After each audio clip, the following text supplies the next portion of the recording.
Well, welcome back. This afternoon, President Trump signed an executive order to strengthen the foster care system. It's an initiative led by First Lady Melania Trump.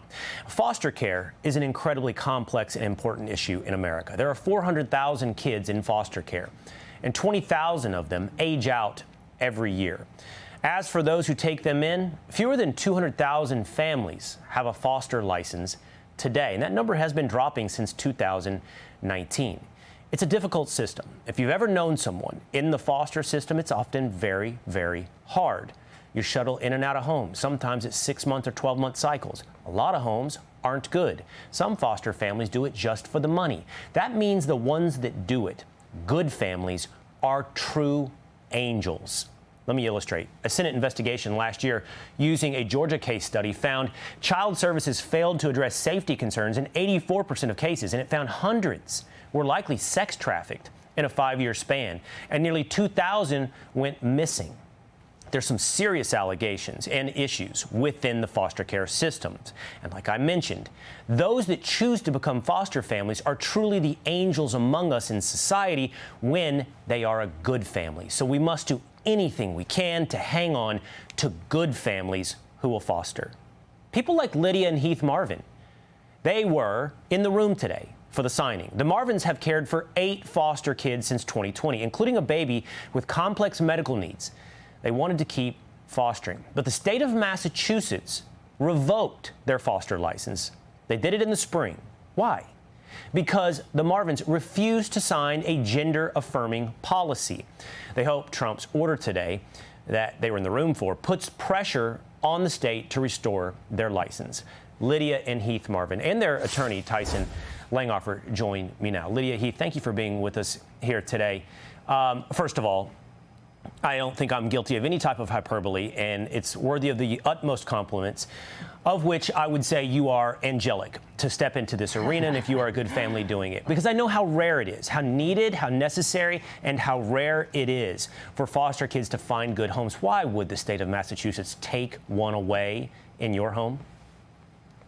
Yeah, you know, we originally encountered the new foster parent agreement in August of last year, and right away recognized there was language in it that would require us to set aside our Christian beliefs about gender and sexuality and embrace the state's ideology on it. And when we raised concerns about that, we were ultimately told you need to sign the form as is, or you will have your license revoked. And we did, in fact, have our license revoked in April of this past year. We appealed in May and awaited the appeal all summer, and recently received the appeal decision, which was that our license is still revoked. And insanity, evil, honestly, evil from the state of Massachusetts. Heath, I want to be clear. What were they asking you to sign? That if one of your foster kids said something about gender-affirming care, or I assume a mental health care professional that was talking with the kids said something about it, that you would have to then pursue what we'll call, I guess, gender-affirming care, but for the sake of clarity and accuracy, what we're talking about is transitioning kids and their gender. That's correct. Yeah, and we had to sign that we would agree to do it, not that we would be able to have a conversation about it and work with the state on it. It was we had to agree that we would take the state's position on it. Good Lord. Shame, shame, shame on the state of Massachusetts. Let's speak now to your attorney, Tyson.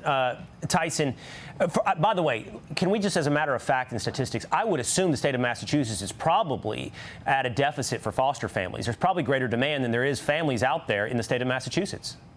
100%. Yeah, this is, you know, every child deserves a loving home, and Massachusetts is in dire need of people like the Marvins to care for these children, and yet they're denying them simply because they hold, Christian, Orthodox Christian beliefs. And this is across the board, and this isn't just Massachusetts. We're seeing this in Vermont. We're seeing it in Washington State.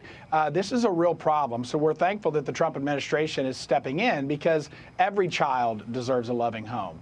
And Tyson, a lot of what we heard about today was about transitioning foster kids in the years kind of after they leave foster care. I think they're technically still under care, but we're talking about 18, 19, 20-year-olds, how they transition into adulthood. But will what was done today by President Trump help someone like the Marvins? Well, it remains to be seen, but I think it's a great first step because basically the Trump administration is going to start looking into whether they should continue giving federal funds to states who are denying, the rights of faith-based individuals who want to participate in the foster care system. And they have the constitutional right to do that. The state cannot deny somebody to participate in a program simply because of their faith. And the bottom line is they're hurting children. No doubt about it. Somewhere today, there's a kid in Massachusetts who's just stuck in a group home or in a bad foster home right now because there's one less good home, the Marvins. Thank you for what you do. I truly mean it's angelic. Thank you for what you do. We need more of you. We certainly don't need less of you. We need more good families, many watching right now, to step up and do exactly what you've done. Thank you, Marvins. Hey, it's Will Cain. Click here to subscribe to the Fox News channel on YouTube. It's the best way to get our latest interviews and highlights. And click to subscribe to the Will Cain podcast for full episodes right now.